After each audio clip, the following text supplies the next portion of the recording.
घड़ी पे 6:15 बज रहे थे। रोज की तरह गाड़ी आज भी पार्क के सामने रुकी और मैं उतरकर पार्क में चला गया। ये मेरा रोज का नियम था, शाम की सैर का। ड्राइवर गाड़ी लेकर घर चला गया, जो कि पार्क के दूसरी ओर था। सुबह की आपाधापी और ऑफिस सही समय पर पहुंचने की हड़बड़ी में ये टहलने का काम मुझसे सवेरे नहीं होता है, जिसकी भरपाई मैं शाम को लौटते वक्त कर लेता हूँ और इस दैनिक औपचारिकता को निभाकर घर लौट जाता हूँ। पार्क बहुत पुराना है, काफ़ी सालों से बिल्कुल वैसा ही, यहाँ तक कि इसकी बैठने की बेंच भी पुरानी है और अपने में कई किस्से कहानियों को समेटे हुए मुख्य द्वार से अंदर होते हुए इसके अर्ध चक्कर लगाता हुआ दूसरे द्वार से निकल जाता था। कभी मन हुआ तो कुछ देर बैठ भी लेता हूँ और कुछ कुछ चेहरों को पढ़ भी लेता हूँ। इस नियम से मुझे कई सारे अनुभव होते हैं। सुबह की ताजगी में एक उबाऊपन होता है, जबकि शाम हमेशा से रंगीन रही है। रोज के पहचाने हुए चेहरे, कुछ नए भंवरे और तितलियाँ, सब बिल्कुल जाने पहचाने से। मुझे तो लगने लगा था कि बाग के पेड़ और पत्ते भी मुझे जानने लगे हैं, या मैं उनको। मेरे रोज के पहनावे को वे जानते थे और उनमें कोई भी बदलाव, किसी नई पत्ती का आगमन, किसी नए कुसुम की सुरभि अब मुझे अनायास ही लक्षित हो जाते थे। बिल्कुल उसी बूढ़े व्यक्ति के जैसे, वही जो अभी उठकर जाने ही वाला था। मेरे अंदर प्रवेश करने और उसके बेंच पर से उठ के जाने का समय लगभग समान ही था, और उसका बैठना भी एक ही बेंच पर, और वो भी गेट के सामने वाला, जिस पे बैठा वो सड़क को निहारता रहता था।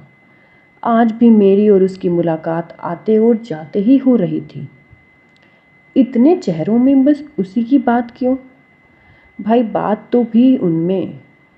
उसके चेहरे पे अजीब सी खामोशी थी और चाल ढाल में निश्चिंतता, जिसकी आमतौर पे लोग सुस्ती कहेंगे, पर मैंने पढ़ा था उसको हर रोज़ देखते हुए। हम हर दिन कई लोगों से मिलते हैं, रंग बिरंगे चेहरे, नए पुराने, सगे मित्र, व्यवसायिक और समयानुकूल, पर कभी कभी किसी अनजान चेहरे से एक बार में ही नाता जुड़ जाता है। एक खिंचाव महसूस होता है। कुछ ऐसा ही इनके साथ मुझे होता था। समय की कमी और दूसरे के प्रति अरुचि भाव प्राय सभी ओर नजर आता है। किसी से जुड़ी घटना के लिए अपनापन आप सभी अपरिचितों में भाप सकते हैं, और इनके चेहरे पे अनोखा ठहराव था। इनको बैठे या चलते हुए देखते रहने से कोई जल्दबाजी का आभास नहीं होता था। पहनावा भी काफ़ी सम्राट था। हमेशा गहरे रंग के सूट में अच्छी सी टाई लगाए, जूते करीने से पॉलिश लिए हुए एक सजग और संपन्न पुरुष की छवि थी। उम्र कोई 50 से ऊपर होगी और चेहरे पे विषाद के भाव। कुल मिलाकर मेरे लिए रिसर्च सामग्री। कुतूहलता मेरी कमजोरी है और उन सवालों को शांत करना मेरी मजबूरी। मैंने उनको किसी से बात करते नहीं देखा, ना ही कभी कहीं और बैठते हुए।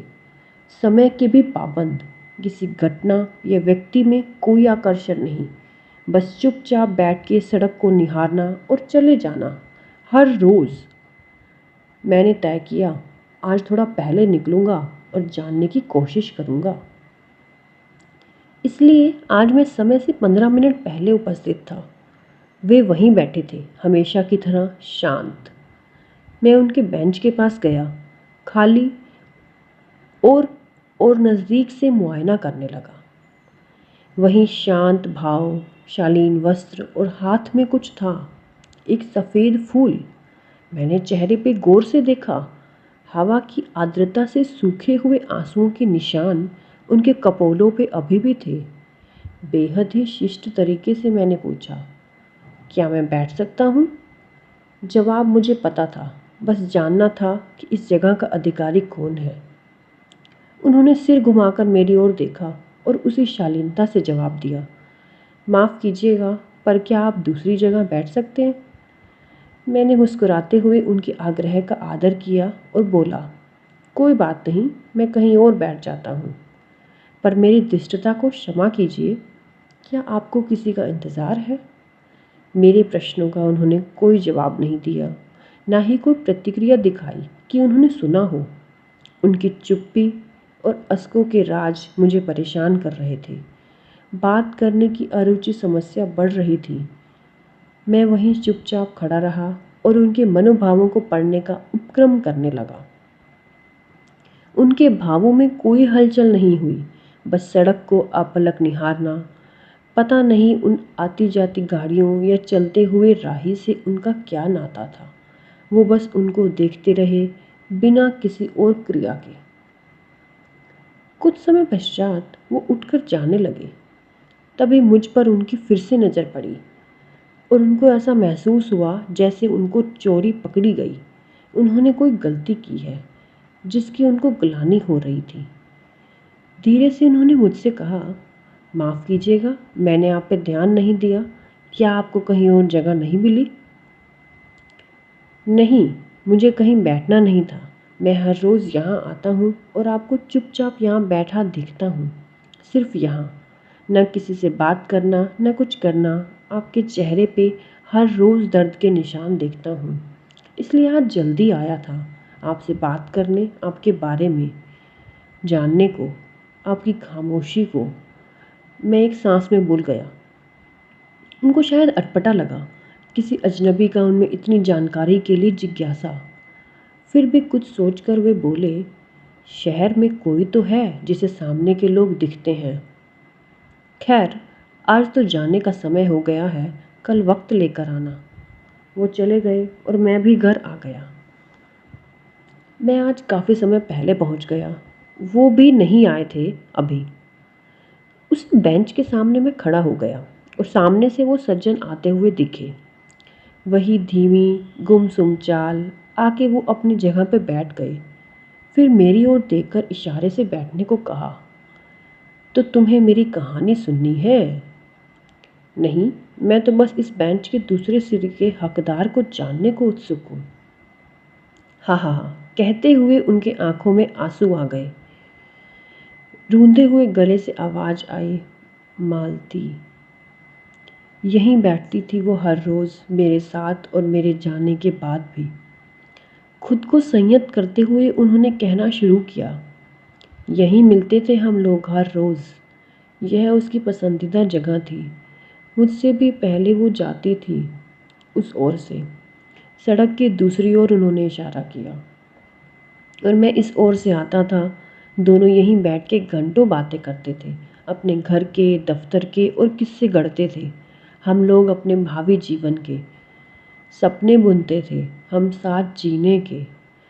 बड़ी बड़ी बातें करते थे हम। उसको बोलना पसंद था और मुझे उसको बोलते हुए देखना और सुनना। तुम पे गहरे रंग के कपड़े अच्छे लगते हैं, मैं तुम्हारे सारे सूट गहरे रंग के सिलवाऊंगी। देखो जूते कितने गंदे हैं तुम्हारे, जूते बिल्कुल ईमान के जैसे साफ होने चाहिए। वो बोलती जाती, मैं सुनते रहता उसकी बातें। सब कुछ मुझसे शुरू, मुझ पे ख़त्म। उसकी दुनिया बस मेरे तक बहुत चाहती थी मुझे। ये कह के वे रुक गए। और आप? मैंने सहसा पूछ लिया। मैं क्या कहूँ, खुद को समझ नहीं पाया। किसको ज़्यादा चाहता था, खुद को, उसको, या उसके सपनों को? अपने सपनों को। उसके सपनों की मंजिलों से मेरी सपनों की उड़ान शुरू होती थी। बड़े सपने, ऊंचे, कुछ उसके साथ, कुछ अकेले के। वो बड़े चाव से सुनती थी। मुझे बड़ी नौकरी, बड़ा घर और सबसे ज़्यादा विदेश काम करने की बहुत इच्छा थी। वो मुझसे हमेशा पूछती, तुम्हारे सपनों में मैं हूँ ना? और मैं टाल जाता था। उसने मेरा हाथ अपने हाथ में लेकर कहा था, हम मिलकर पूरा करेंगे।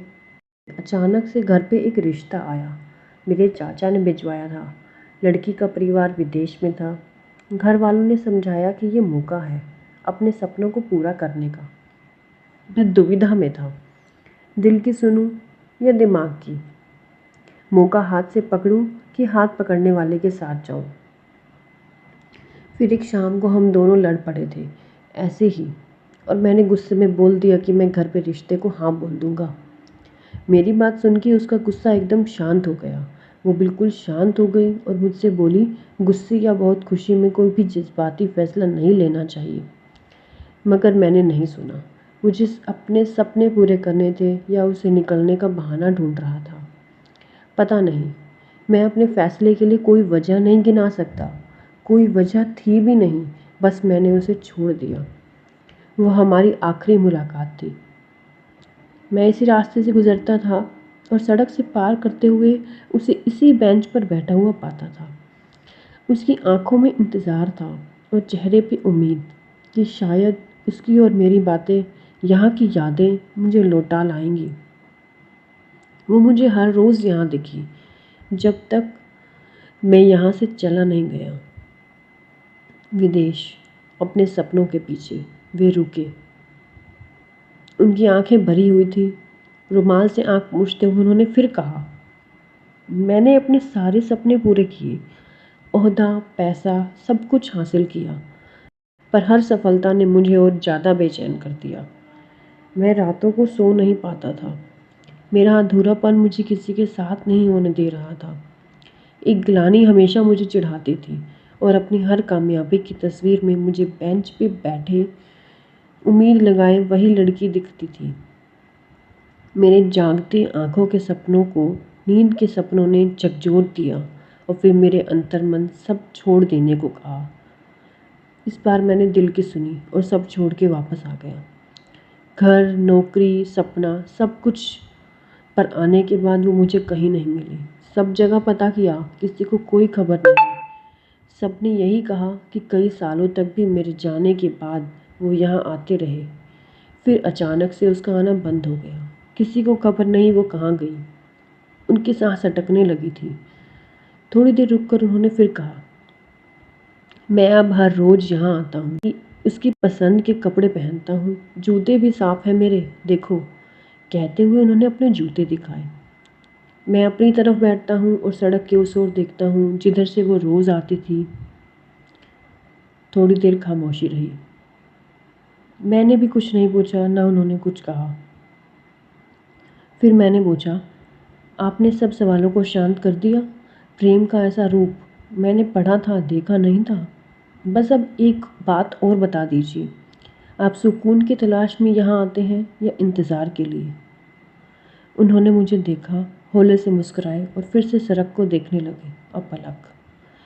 मेरे मन में वो गाना गुनगुनाया गया, कहीं करती होगी वो मेरा इंतज़ार।